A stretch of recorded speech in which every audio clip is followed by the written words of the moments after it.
आज हमारी बच्चियां ट्यूशन के नाम से, आज हमारी बच्चियां सहेलियों के मिलने के नाम से आज सहेलियों के घर में नहीं जा रही। सहेलियों के घर में भी नहीं जाना चाहिए उसको। सहेली के भाई भी रहता है, वहां अखलाक सही नहीं होते।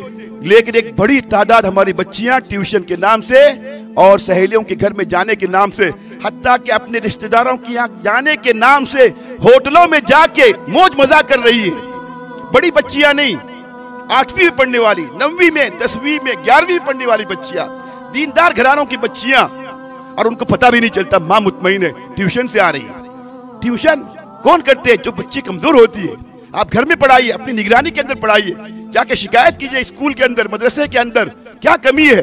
अगर आपने चैनल को सब्सक्राइब नहीं किया है तो जरूर सब्सक्राइब करें, बेल आइकन भी प्रेस करें ताकि खबरें आप तक बर वक्त पहुँच सकें। मजीद अपडेट्स के लिए आप व्हाट्सएप ग्रुप भी ज्वाइन कर सकते हैं, लिंक डिस्क्रिप्शन में मौजूद है।